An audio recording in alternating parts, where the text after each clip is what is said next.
hosting Ms. Sonali Powell. She has had a successful stint at the Big Boss house recently, and today she's personally meeting everybody here and also sharing her journey at the Big Boss house. So I'm handing over the mic to Sonali. थोड़ा start सभी पत्रकार साथियों को मेरी नमस्कार और राम राम। बहुत खुशी हो रही है आप सभी से मिलके, और बिग बॉस के घर में जो 33 दिन का मेरा सफ़र रहा उसके बारे में मैं आज खुलकर आप लोगों से बात करने वाली हूँ। बड़ी इच्छा थी, जो चीज़ें मैं वहाँ प्रेस कॉन्फ्रेंस के दौरान जो घर में हुई थी वहाँ नहीं बता पाई, उन चीज़ों का जिक्र मैं यहाँ करने वाली हूँ।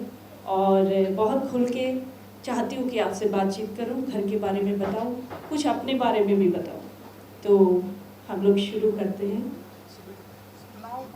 सोनाली जी, आपको वो लाइट चल दिख रही है वहाँ ठीक सामने देखना, सवाल लेफ्ट राइट से आ जाएंगे। तो सबसे पहले ये सवाल सोनाली जी कि क्या वो घर प्रेस कॉन्फ्रेंस में वहाँ या घर के अंदर ऐसी कौन कौन सी बातें थी जो आपने खुलकर नहीं बता पाई, एंड आज यहाँ पर अगर आप प्रेस के सामने ब्रीफ कर सकें?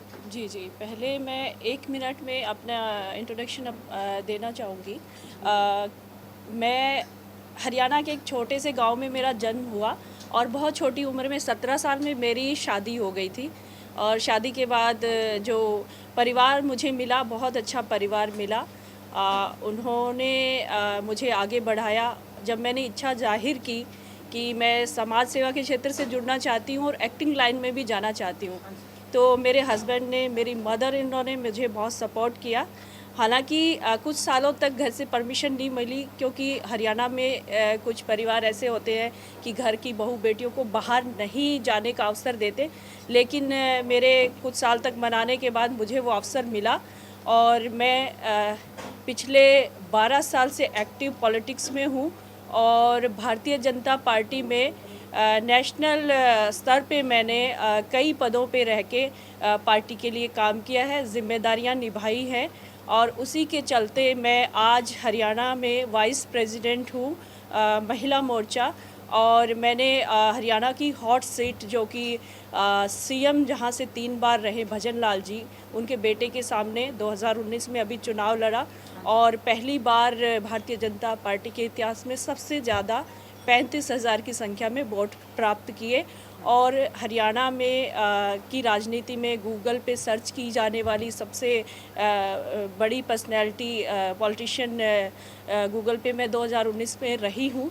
और उसके बाद जैसे मुझे बिग बॉस से मुझे निमंत्रण आया, तो उसके लिए मुझे यहाँ पे मैं आई भी, बड़ी खुशी के साथ आई।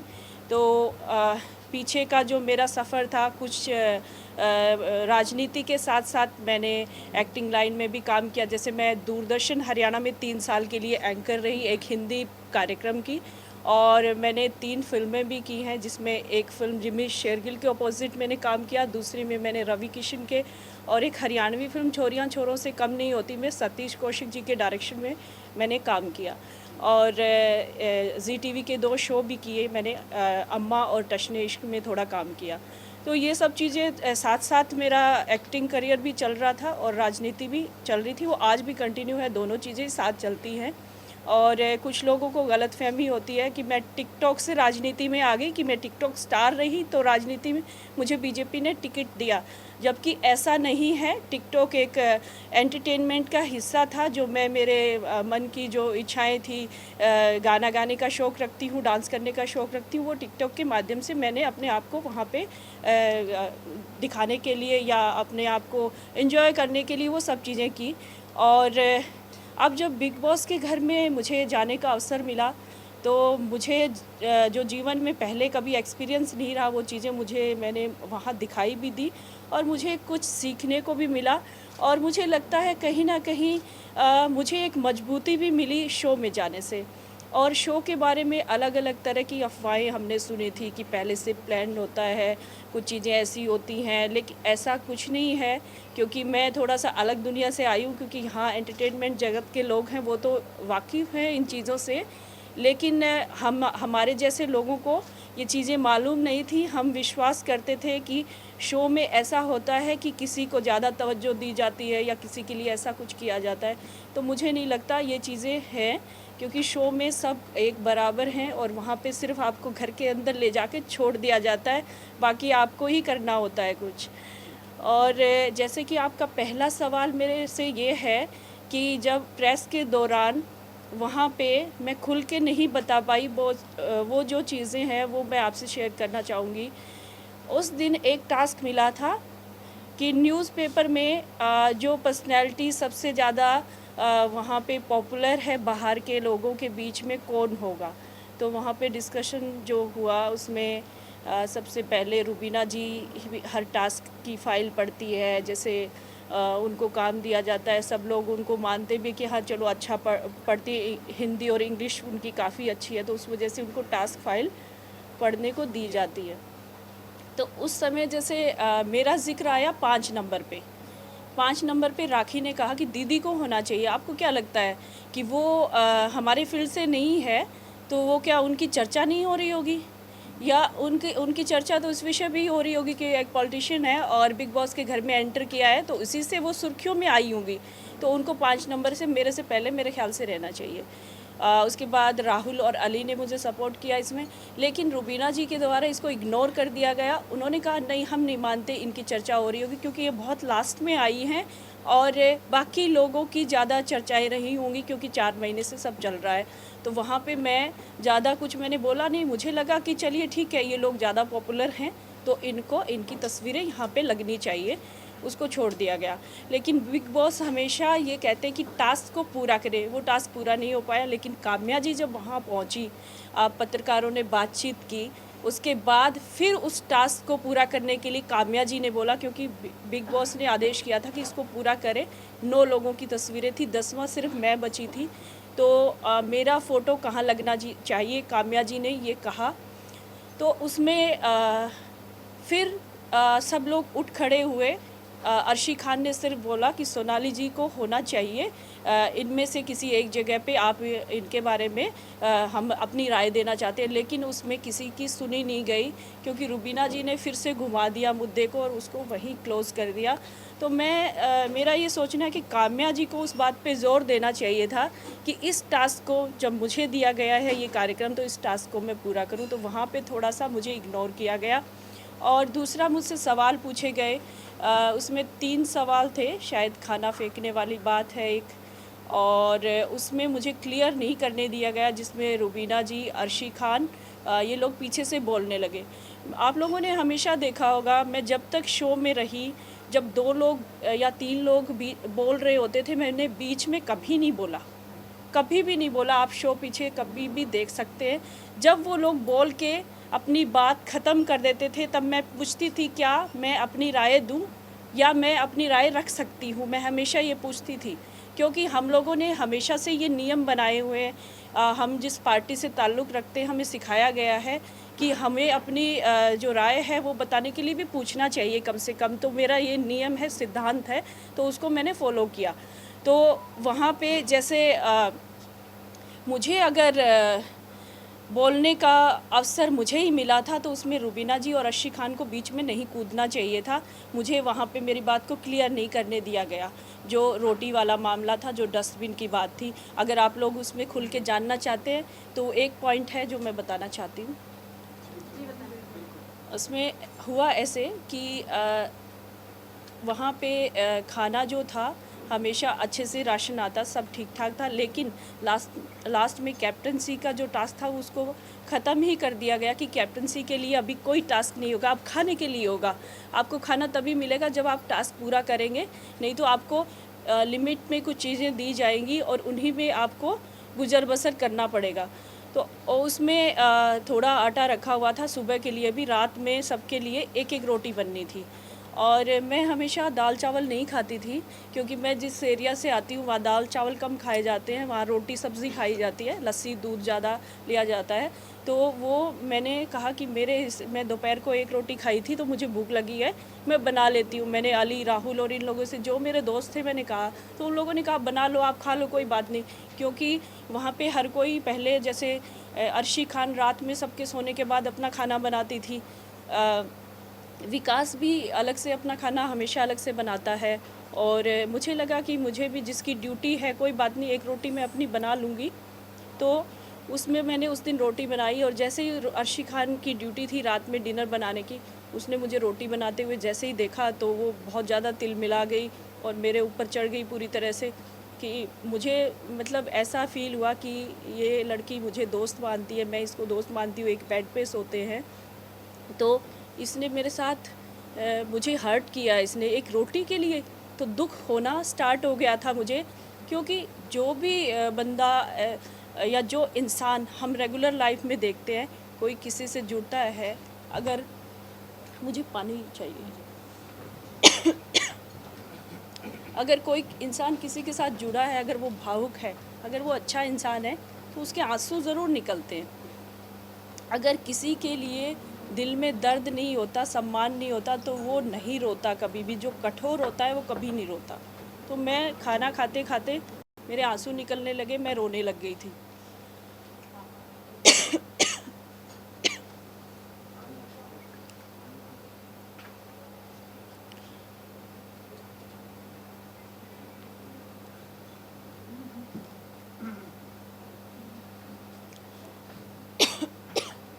Thank you.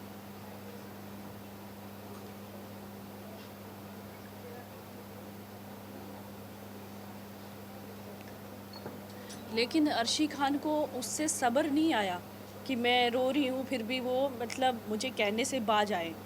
उसने कहना बंद नहीं किया, अरे आपने तो इतना आटा ले लिया, आपने ये कर दिया, वो कर दिया, मुझे बनाना था, मेरी ड्यूटी थी, आपने कैसे हाथ लगाया। ये सब चीज़ें वहाँ होने लग गई, तो जिससे मुझे दुख हुआ। और मैंने वो जो प्लेट थी, उसमें एक पराठे की एक बाइट बची थी, जो राखी ने मुझे पराठा दिया था कि दीदी आप खा लो और सुबह मुझे इसके बदले पराठा दे देना। तो वो उसके बदले में मैं पराठा वो खा रही थी, रोटी मैं अपनी ख़त्म कर चुकी थी।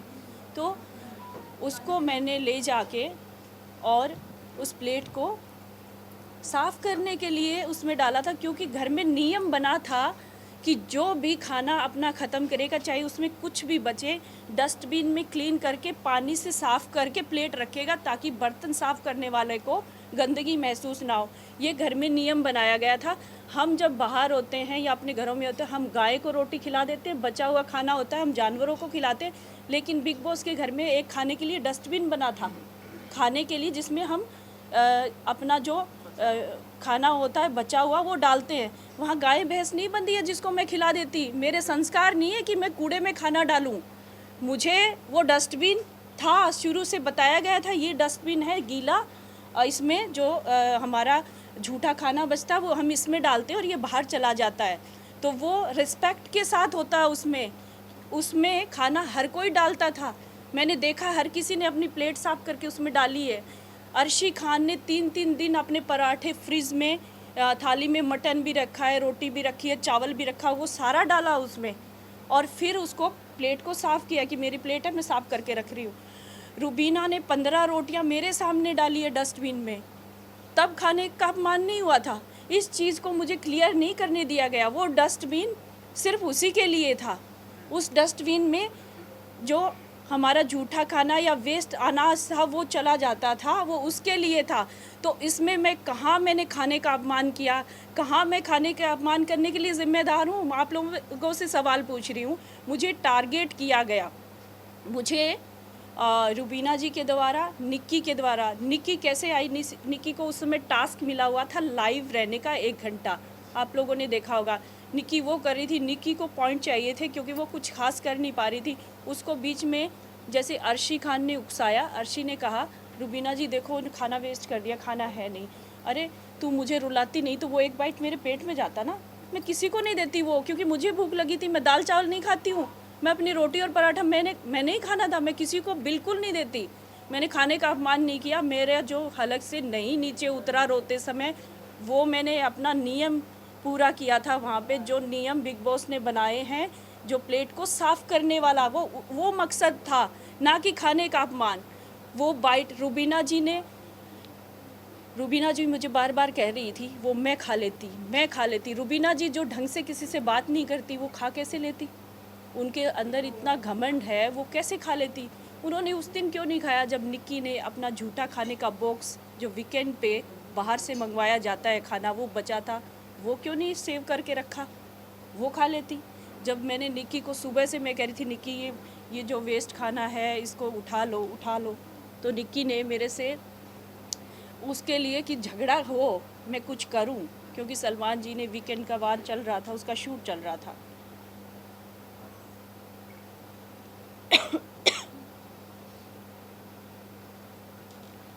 जब सलमान जी ने निक्की को समझाया कि निक्की तुम कुछ कर नहीं पा रही हो, तुम बोरिंग हो चुकी हो, तो निक्की ने उसी समय डिसाइड कर लिया था कि मैं इस औरत को टारगेट करूँगी।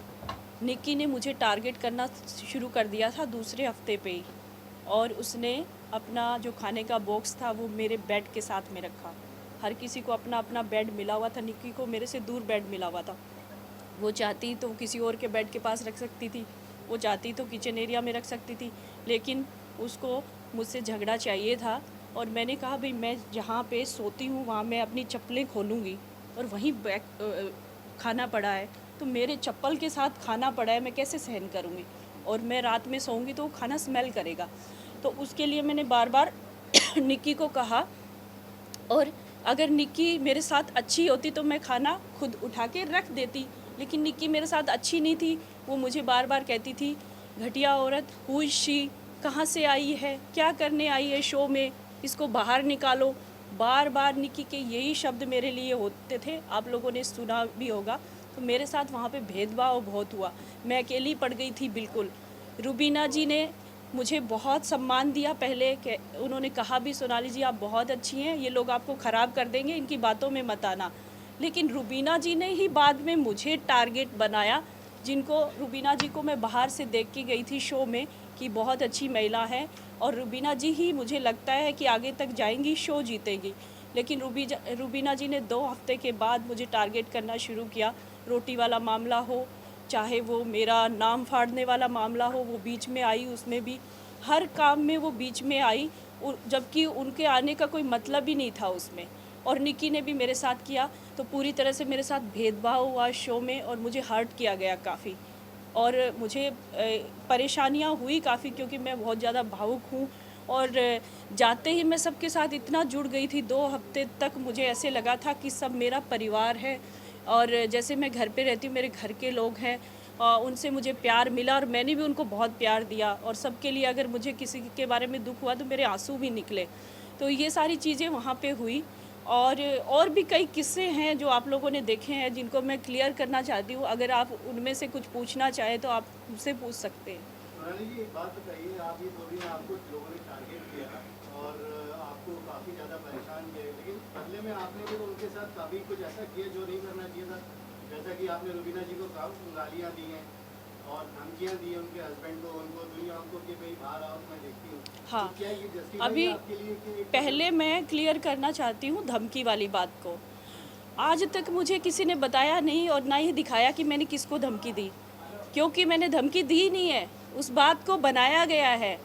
धमकी का वाला मामला मैं बताती हूँ। हमने देखा है, हाँ हाँ, किसको, हमने सबने देखा है। हाँ किसको कहा मैंने, किसको कहा मुझे बता दें। एक आपके सामने अनुभव, हाँ हाँ, ये किसको कही थी मैंने बात? अभिनव खड़े थे आपके सामने, उनको मेरे आप पीछे देखते खड़े थे। थे आपने, मैं बताती हूँ अब, मैं बताती हूँ, इस बात को क्लियर करती हूँ आज। इसीलिए मैंने आप लोगों से मिलने की चाह जताई थी कि मैं इस बात को क्लियर करूँ, क्योंकि देखिए मैं जिस फील्ड से आती हूँ वहाँ समाज सेवा की भावना रहती है हमेशा ही, सबको जोड़ के रखने की बात रहती है, ना कि तोड़ के रखने की।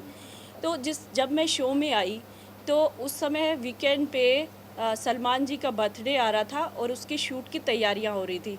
सबको गाने मिले परफॉर्मेंस के लिए, लेकिन मुझे नहीं मिला। एजाज जी भी मेरे साथ थे, एजाज जी को डायलॉग मिला, तो मैंने एजाज जी को बोला, एजाज जी मैं सलमान जी को इतना पसंद करती हूँ, इन्हीं के लिए मैं शो में आई हूँ, और उन्हीं के गानों पे सबको परफॉर्मेंस करने का मौका मिल रहा है, लेकिन मुझे नहीं मिल रहा।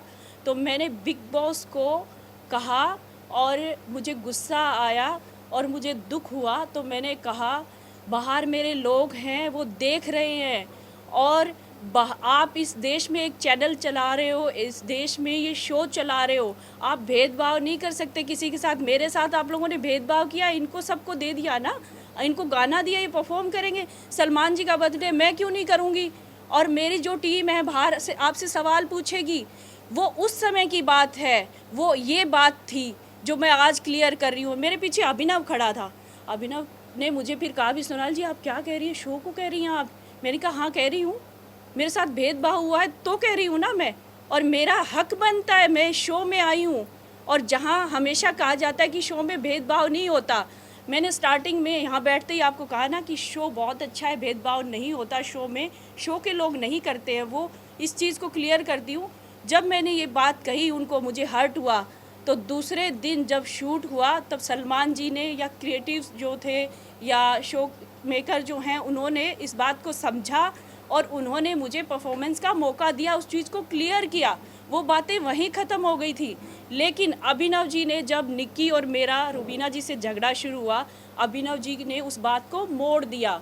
अभिनव जी काफ़ी गहराई से सोचते हैं और उन्होंने सोच के प्लान बनाया कि उस बात को मैं कैसे घुमा सकता हूँ। तब अभिनव जी ने कहा कि इसने तो शो को भी धमकी दी थी, ये धमकियाँ देती है सबको कि मैं बाहर देख लूँगी, मेरे बंदे देख लेंगे।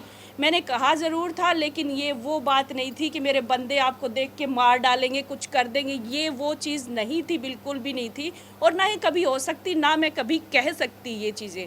तो ये अभिनव जी का प्लान था और अभिनव जी ने ये कहा।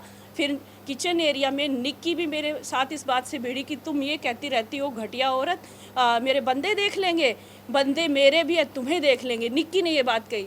फिर अली और राहुल मेरे पास में खड़े थे। फिर मैंने कहा, मैं रोने भी लगी थी इस बात में। मैंने कहा अली, मैंने कभी नहीं बोला कि मेरे बंदे देख लेंगे, ये लोग क्यों कह रहे हैं बार बार मुझे, अभिनव क्यों कह रहा है? तो उन्होंने बताया कि मैम क्या पता आपने कह दिया। मैंने कहा बिल्कुल नहीं कहा। तो अली ने मुझे कहा अब इनको बोलो कि नहीं कहा था, लेकिन अब कह रही हूँ। तो मैंने गुस्से में बोला अब तक तो नहीं कहा, ठीक है कह रही हूँ। अली के मजाकिया उसमें लहजे में कहा था, और वो बात उनके बार बार मुझे मेंटली टॉर्चर करने के बाद ये हुई थी कि हाँ तुम लोग कह रहे हो तो ठीक है। मैंने कभी नहीं कहा ये बात, आज मैं क्लियर कर रही हूँ। आप शो पूरा एपिसोड उठा के देखिए, मैंने किसी को सामने ऐसे कोई खड़ा है, चाहे निक्की या रुबीना है, कि मेरे बंदे तुझे देख ले, ऐसे कभी नहीं हुआ। आपके सामने कभी आ ही नहीं सकता, क्योंकि मैंने कहा ही नहीं था। सोनाली जी, आपकी जो जर्नी रही है उसमें एक वीकेंड का वार हमने देखा जहाँ पर आप शो के एपिसोड के एंड में आते सलमान सर से कहती हैं कि सर आप तो मुझसे कोई बात ही नहीं करते, पूरे वीकेंड के वार में आप हर कंटेस्टेंट से बात करते हैं लेकिन मुझसे बात नहीं करते। और उसी वीकेंड के वार के बाद के जितने भी एपिसोड आए, हमने देखा कि आपकी जो प्रक्रिया रही, चाहे वो फाइट्स हो, चाहे टास्क में आपका बिहेवियर हो, या राशन या खाने को लेकर जितने भी इश्यूज हुए, उन सब में उस वीकेंड के बाद ही आपकी जो प्रक्रिया है वो सामने आई। तो क्या ये इसीलिए था क्योंकि आपको ऐसा लग रहा था कि शायद आपको इम्पोर्टेंस नहीं मिल रहा है, या फिर आप दिख नहीं रही है? तो उसकी वजह क्या रही कि शुरू में ऐसा नहीं हुआ और बाद में हुआ? शुरू में देखिए, मेरी स्टार्टिंग में सबसे ज़्यादा बात होती थी अभिनव जी से। जब मैं बैठती थी तो अभिनव जी मुझे कहते थे जो जिसकी पर्सनैलिटी होती है वो वही दिखाता है। तो सोनाली जी आप इनके चक्कर में मत आ जाना, झगड़ा वगड़ा मत करना, आप झगड़े वाली नहीं हो, आप सबको मतलब सबसे प्यार करती हो, सबके साथ अच्छा आपका बर्ताव है। तो मैंने यही कहा, मुझे सब लोग अच्छे लगते हैं और सब कितना रिस्पेक्ट करते हैं मुझे, मैं किसी से झगड़ा कर ही नहीं सकती। तो मुझे 2 हफ्ते मुझे समझने में लगे, और उसमें वीकेंड पे जैसे सलमान जी आए तो मैंने पूछा भी, जो मेरे मन में होता है मैं कह देती हूँ अगले को। तो मुझे लगा सलमान जी, मैंने कहा आप तो मेरा नाम तो लेते ही नहीं हो, दूसरी बार हो गया। तो उन्होंने ये बात क्लियर भी की कि आप अच्छा जा रही हैं, आप कुछ गलत करेगी तो मैं कह दूंगा, आप गलत करेंगी तब मैं कह दूंगा। और उससे नेक्स्ट वीकेंड पे जब मेरा और रुबीना का जो झगड़ा हुआ था उसमें उन्होंने मुझे बताई भी ये बात और मैंने माना भी उसको। लेकिन वो जो बात थी, मैंने रुबीना को गाली नहीं दी थी, क्योंकि मेरा जिसने नाम फाड़ा था मैं उसको उगलवाना चाहती थी कि किसने फाड़ा, और मुझे पता था निक्की ने फाड़ा है, वो चिल्ला के आएगी, फिर मैं उससे बोलूँगी भाई मेरे सामने फाड़ती तो मैं उसका जवाब देती। मेरी पीठ के पीछे तुम ये करते हो, कभी मेरा फ़ोटो फाड़ के फेंकते हो, कभी मेरा नाम फाड़ते हो। तो ये चीज़ें उसमें ऐसा था कि निक्की बार बार जैसे अपने गेम को आगे बढ़ाने के लिए या शो में टिके रहने के लिए, पहले रुबीना के साथ नहीं थी, आज रुबीना के साथ खड़ी है, तो उसमें रुबीना को भी कहीं ना कहीं अपना वोट बैंक बढ़ाने के लिए एक साथी की ज़रूरत है। अभिनव के साथ साथ निक्की और आती है तो वो स्ट्रांग होती है। तो निक्की के फेवर में बोलने के लिए, निक्की को प्रूव करने के लिए ये बात कि मैं तुम्हारे साथ हूँ, तो रुबीना मुझ पे चिल्लाई और कहा कि हाँ मैंने फाड़ा है। मुझे पता था उसने नहीं फाड़ा है। तो ये चीज़ें, और आज तक क्या शो में किसी ने गाली नहीं दी है क्या? अगर हम किसी से लड़ाई झगड़े करते हैं तो फूल थोड़े ना बरसते हैं। लड़ाई झगड़ा होगा, किसी का नाम तोड़ा जाएगा, हम उसका जवाब तो देते हैं ना। मैं इतनी कमज़ोर भी नहीं हूँ कि चुपचाप रो के हर चीज़ सुन लूँ। अगर अन्याय होता है तो उसका जवाब मुझे देना ही है। अगर घर वाले मेरे साथ अच्छे हैं तो मैं अच्छा बर्ताव करूँगी। और जिस दिन उन्होंने मेरे साथ शुरू किसने किया? निक्की ने, फ़ोटो फाड़ने को लेके। तो सलमान जी के कहने से मैंने लड़ाई झगड़ा नहीं किया, मेरे साथ मैं टारगेट हुई उनकी, मेरे साथ करना शुरू किया उन लोगों ने। ये उसका जवाब था, ना कि सलमान जी के कहने पे। ये आप लोगों ने भी क्लियर देखा। क्या मैंने फ़ोटो फाड़ा था निक्की का? निक्की ने किया ना शुरू मेरे साथ। खाने का उसने बॉक्स रखा ना मेरे बेड के पास, मैं तो नहीं गई थी उसके पास झगड़ा करने। मैं तो निक्की से प्यार से ही बात करती थी हमेशा, लेकिन उसकी तरफ से आता था हुशी, घटिया औरत, बेवकूफ़ औरत, इसको गेम समझ में नहीं आता। मुझे गेम सारा समझ में आता था। बनाने को प्लान मैं भी बना सकती थी, प्लान करके चीज़ें कर सकती थी, खेल सकती थी, लेकिन मेरा नेचर ऐसा नहीं था कि मैं किसी के साथ ऐसा बर्ताव करूं। इसलिए मैं बड़ा सिंपल तरीके से चल रही थी। मुझे ज़रूरत ही नहीं थी करने की, मुझे शो में टिकने के लिए नहीं। आज भी मैं खुश हूँ। मुझे 4 हफ्ते बाद निकाला गया, मैं 2 हफ्ते बाद निकलती तो भी खुश थी। मुझे ऐसा नहीं है कि हाय मैं मरी जा रही हूँ, मुझे शो में आगे बढ़ना है, ऐसा बिल्कुल नहीं है। मेरा जैसा व्यक्तित्व है उसको मैंने दर्शाया।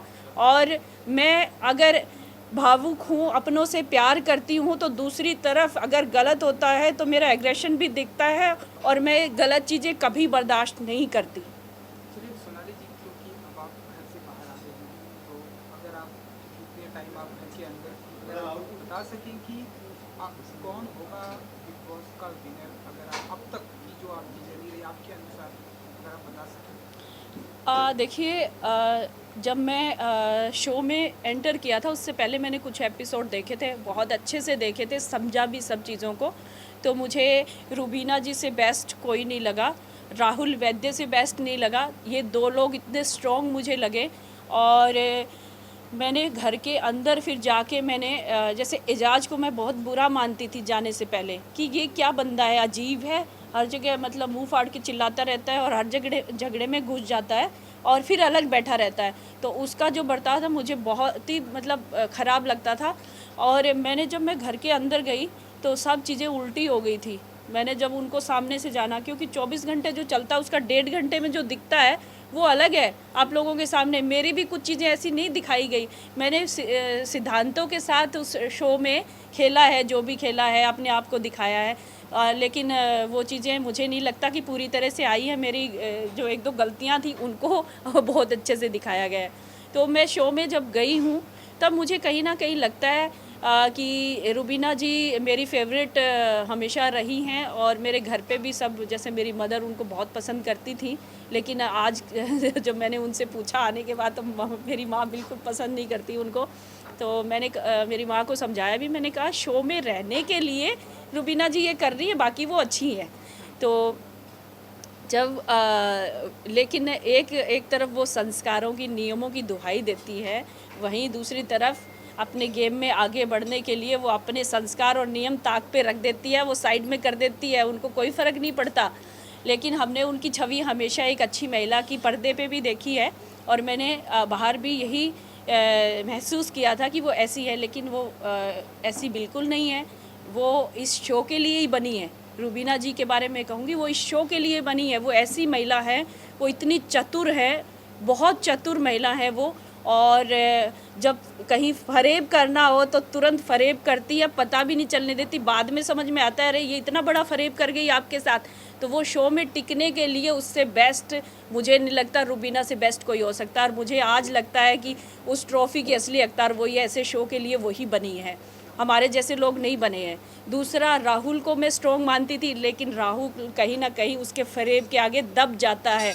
राहुल साफ़ सुथरे तरीके से खेलता, वो फरेब नहीं कर सकता। वो अपनी बात अच्छे ढंग से रखता है, अच्छे को अच्छा बुरे को बुरा बताता है, लेकिन ऐसे लोग शो में आगे नहीं बढ़ सकते। तो राहुल को मैं कहीं ना कहीं चाहती थी कि राहुल ट्रॉफी जीते, लेकिन मैं राहुल आज तुमसे कहना चाहती हूँ, राहुल तुम रुबीना के फरेब के आगे इतना भी नहीं चल पाओगे। और बाकी जैसे अली का है मैटर, अली बड़ा सोच समझ के खेलता है और अपना शारीरिक बल भी इस्तेमाल करता है, लेकिन रुबीना के फरेब के आगे कोई कुछ भी नहीं है। जो अभिनव को सारा दिन घुमाती, अपने लिए इस्तेमाल कर लिया उसने अभिनव को, जिनका डाइवोर्स होने वाला था, वो लोग अलग हो चुके थे, फिर भी वो दोनों लोग साथ में आए और हर एक पल अभिनव जी ने रुबीना जी का साथ दिया है। उन्होंने अपने आप को पीछे किया है रुबीना जी को आगे बढ़ाने के लिए। और मैंने बार बार, जैसे मैं शो में गई, मैंने खुल के कहा अभिनव जी को, मैंने कहा अभिनव जी आप इतने अच्छे विचारों के व्यक्ति हैं और बहुत अच्छा मैं आपको मानती हूँ। शुरू से मैंने जैसे आपको देखा है तो आप बहुत सबसे अच्छे व्यक्ति शो में आप नज़र आते हैं मुझे, लेकिन कहीं ना कहीं आपके जो व्यक्तित्व है वो दब चुका है रुबीना जी के आगे। आप उनको आगे बढ़ाने के लिए अपने आप को खो चुके हो, और जब आप बाहर निकलोगे लोग आपको बहुत सुनाने वाले हैं और आपको सवालों की बौछार होगी, शायद आपको जीने भी ना दे कि जिस टाइप से कि जोरू का गुलाम है, बहुत ज़्यादा ही करता है, ये इस तरह की चीज़ें आपको सुनने को मिलेगी। तो अपने आप को दिखाओ, थोड़ा सा अभी समय है, आप जाने वाले नहीं हो। क्योंकि कहीं ना कहीं मुझे लगता है कि शो से के लोगों से भी रुबीना जी की बात हुई होगी कि मेरा पति मेरे साथ ही रहेगा, तो उनकी वैसे भी मजबूती है इस शो में अभिनव जी की वजह से। तो अभिनव जी अभी आप लोगों ने देखा होगा कि पिछले 3-4 हफ्ते से अपने आप को दिखाने लगे हैं और बड़ा एग्रेसिव हो जाते हैं, किसी भी झगड़े में पहले नहीं होते थे। तो ये बात बिल्कुल सच है कि रुबीना जी मुझे लगती है कि वो आगे तक जाएगी, और क्यों ना जाए, जो वो इतने अच्छे ढंग से इतनी चतुराई से खेल रही है। जहाँ पे उनको किसी को लगता है कि इसको आउट करना, उसको टारगेट करती है, जैसे मुझे किया उन्होंने टारगेट, चाहे वो रोटी वाला मामला हो, उसमें तो कुछ नहीं है, खुद रोटी डाल रही है 15 रोटी, फिर मुझे कह रही है एक टुकड़ा डाल दिया तो उसको बात को इतना बड़ा बना दिया। मुझे कहती है अपना VIP पन अपने पास में रख, ये तेरा नहीं चलेगा। मैंने क्या किया, मैं तो बड़ा डाउन टू अर्थ हूँ, मेरे को तो बड़ा सिंपल तरीके से रहती हूँ, सबके साथ बड़े प्यार से रहती हूँ। मैंने वहाँ ऐसा कुछ नहीं दिखाया कि मैं VIP हूँ या मैं पावरफुल महिला हूँ, मैंने ऐसा कुछ नहीं दिखाया। लेकिन रुबीना जी को मुझसे इनसिक्योरिटी हुई कहीं ना कहीं, क्योंकि मैं नियमों के साथ चलती थी। उन्हें लगता था कि मैं मेरी चतुराई से मैं ये लोगों को दिखा रही हूँ कि मैं नियमों के साथ चलती हूँ, संस्कारों के साथ चलती हूँ। वो कहीं ना कहीं उसमें मैं रुबीना से आगे जा रही थी। रुबीना को लग रहा था कि इसको निकालना चाहिए हमें यहाँ से, तो उसने मुझे टारगेट किया, और ये आपके सामने है ये चीज़ें। तो आप बोल रही रुबीना जी को की बात हुई होगी शो के मेकर्स के साथ, क्रिएटिव टीम के साथ अभिनव को रखने के लिए, इसका मतलब हम ये समझे कि वो बायस्ड है? देखिए, ये मेरी सोच है, ये नहीं भी हो सकता है, मैं शायद कह रही हूँ कि ये हो सकता है, क्योंकि अब बहुत सारी ऐसी सिचुएशन आई, अभिनव जी कुछ भी नहीं कर रहे थे फिर भी टिके हैं शो में, कुछ भी नहीं कर रहे थे फिर भी टिके हैं। लोग देखना चाहते हैं, लोग उसमें शो में लड़ाई झगड़े देखना चाहते हैं, उन्हीं को वोट करते हैं जो थोड़ा सा अपने आप को खुल के दिखाते हैं वहाँ पे। लेकिन अभिनव जी को कैसे सेफ रहे इतने दिनों तक, तो उससे मुझे थोड़ा सा डाउट होता है। अच्छा सोनाली जी, क्योंकि अब आप घर के बाहर हैं, हमारे बीच में आप, अब जो आने वाले दिनों में अब आप अपने पॉलिटिकल करियर पर ध्यान देंगी या फिर आप कोई फिल्में पर ध्यान देंगी, कोई म्यूज़िक वीडियो का बहुत एक ट्रेंड है, आप बताइए अब हमें किस अंदाज में, किस अवतार में दिखाई देंगी सोनाली? देखिए, मैं शुरू से ही जैसे आपको बताया कि दोनों चीज़ें मेरी हमेशा साथ साथ चली हैं, और अभी भी मैं चाहती हूँ कि राजनीति के साथ साथ इसको भी मैं कंटिन्यू करूँ। और अभी मुझे लगता है कि मुझे समय यहाँ देना चाहिए, इस फील्ड को थोड़ा ज़्यादा और देना चाहिए, क्योंकि जो मेरे मन के अंदर जो छुपा हुआ था, जिस तरह से मैंने सलमान जी को लेकर डांस की बात कही, और उन्होंने मुझे हर वीकेंड पे अपने गानों पे डांस करवाया, और उन्होंने तारीफ़ की उन्होंने जैसे एजाज उनके साथ ग्रुप डांसर थे, कई जगहों पे विदेशों में जाके एजाज जी ने उनके साथ ग्रुप में डांस किया है। तो उन्होंने एजाज जी को भी कहा कि अरे एजाज, तुमने पानी तक नहीं मांगा, सोनाली जी ने डांस किया। तो मेरे लिए बहुत बड़ा मतलब बात है सलमान जी का कहना। तो मुझे लगता है कि जो मेरी प्रतिभा है और मुझे अपने आप पे, जो मैं आज तक समाज सेवा से जुड़ी हूँ, अपने आप पे कभी ध्यान नहीं दे पाई। तो आप लोगों को मेरा लुक चेंज लग रहा होगा, तो मैंने अपना लुक, कल मैं पार्लर गई, मैं पार्लर नहीं जाती हूँ, मैं कल पार्लर भी गई हूँ, अपना लुक में थोड़ा चेंज किया है और मैं सच में करने वाली हूँ, अच्छा करने वाली हूँ। मैं जिम भी ज्वाइन करने वाली हूँ, अपना वेट थोड़ा कम करूँगी, अपने आप को और फिट करूँगी और इस फील्ड के लिए अच्छा काम करने वाली हूँ और मुझे ऑफ़र भी आने लगे हैं। तो मुझे लगता है कि लोग मुझे कहीं ना कहीं पसंद करते हैं। और जैसे हार्डी संधू जो गए थे तो उन्होंने मुझे कहा था कि सोनाल जी आप बहुत खूबसूरत है। तो मुझे लगता है कि मैं थोड़ी ठीक ठाक भी दिखती हूँ, मुझे थोड़ा बहुत डांस भी आता है और मैं जैसे मुझे अच्छा काम मिला तो मैं वो सब करने वाली हूँ, छोड़ूंगी नहीं अब। सोनाली जी, क्योंकि आप पॉलिटिकल करियर से आती हैं, इससे भी मेरा एक सवाल ये है कि अभी कल अगर आपने न्यूज़ देखी होगी, कल जो कुछ भी हुआ पंजाब के, क्या हरियाणा से आती है, पंजाब के किसानों ने जो कुछ भी किया, लाल किले पर उन्होंने अपनी तरीके से झंडा फहराया पूरे देश में, इस तरह की बात आप कैसे देखती हैं? आप मानती हैं कि एक देखिए आप एक अलग है, इस तरह से जाके लाल किले पर झंडा फहराना इस तरह से कितना सही है आपके अनुसार? देखिए इस बारे में मैं ज़्यादा कुछ नहीं कह पाऊँगी क्योंकि जहाँ से हम जुड़े हुए हैं और आज जहाँ मैं बैठी हूँ दोनों ही अलग चीज़ें हैं। अगर मैं वहाँ होती तो इन सवालों का ज़रूर जवाब देती आपको, क्योंकि मेरी पार्टी की सरकार भी है और मैं किसान की बेटी हूँ। मैं किसान की बेटी हूँ और किसान का दर्द बहुत अच्छी तरह से समझती हूँ कि वो किसके लिए क्या कर रहा है। लेकिन मैं दोनों ही चीज़ों पे मैं कुछ नहीं कहना चाहती क्योंकि मैं बिग बॉस के घर में रही हूँ। मैंने 33 दिन और 10 दिन में क्वारंटाइन रही, मुझे कुछ पता आइडिया नहीं क्या हो रहा है क्या नहीं हो रहा है कि मेरे मुंह से कुछ ऐसी चीज़ें निकले। जब तक मैं चीज़ों को समझूंगी नहीं, मैं हरियाणा नहीं जाऊंगी, तो मैं तब तक मैं इन सवालों के बारे में मैं कोई बात नहीं करने वाली। चलिए last question now, we take the last question. Bigg Boss में के बारे में बात करते हैं। अभी कुछ समय पहले आपने कहा कि अगर आप 2 हफ्ते में भी इविक्ट हो जाती तो आप खुश थी, अभी भी जब आप इविक्ट हुई आप खुश हैं। तो बिल्कुल। क्या जब आप शो के अंदर गई थी आपने वो जीतने का जज्बा या वो जीतने की इच्छा नहीं थी? बिल्कुल थी इच्छा और मुझे कहीं ना कहीं लगता था कि मैं मेरी खूबियों से, जो मेरी अच्छाई है उनसे मैं लोगों का दिल जीत पाऊंगी। लेकिन कहीं ना कहीं मुझे लगता है इस शो में लोग अच्छे लोगों को भी देखना चाहते हैं, लेकिन ज़्यादा लोग लड़ाई झगड़े पसंद करते हैं इस शो में, मुझे ऐसे लगता है कहीं ना कहीं। और मैं आज भी कहती हूँ इस शो में आना ही मेरे लिए बहुत बड़ी बात है और इस शो में मुझे बुलाया गया ये मेरे लिए गर्व की बात है। दूसरा, अगर मेरी बेटी ने भी कुछ कहा था कि मम्मा आप सबसे प्यार से रहते हो, कोई कुछ कहता है तो दुखी हो जाते हो, आप 1 हफ्ता ही रहोगे। और उसने कहा भी आने के बाद कि मम्मा आप बहुत स्ट्रॉन्ग हो, आप तो 33 दिन रहे हो, तो ये आपकी उपलब्धि है। इसमें मतलब मुझे खुशी मिल रही है कि मैं 33 दिन बिग बॉस के घर में रह के आई हूँ। मुझे सच में नहीं लगता था कि मैं 33 दिन रुक पाऊँगी। Thank you so much. बहुत बहुत धन्यवाद, थैंक यू। और आप लोगों से मिलते रहेंगे ऐसे ही, अब मैं यहाँ पे समय लगाने वाली हूँ, तो बहुत बहुत धन्यवाद आप सभी का। Thank you thank you thank you.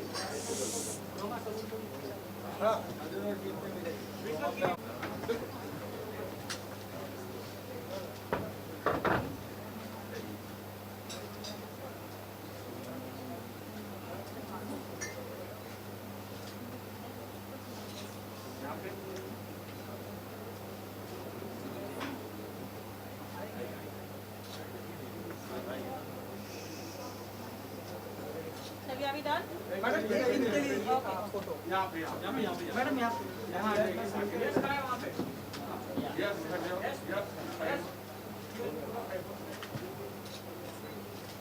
Ma'am left सामने लेफ्ट में देखें मैम।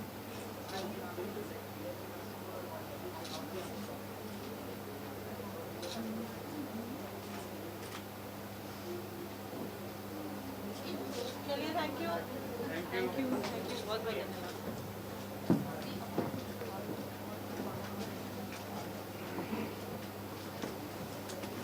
आराम से नहीं ले रहा है, मतलब नहीं झाड़ू का थोड़ा टाइम लेता है।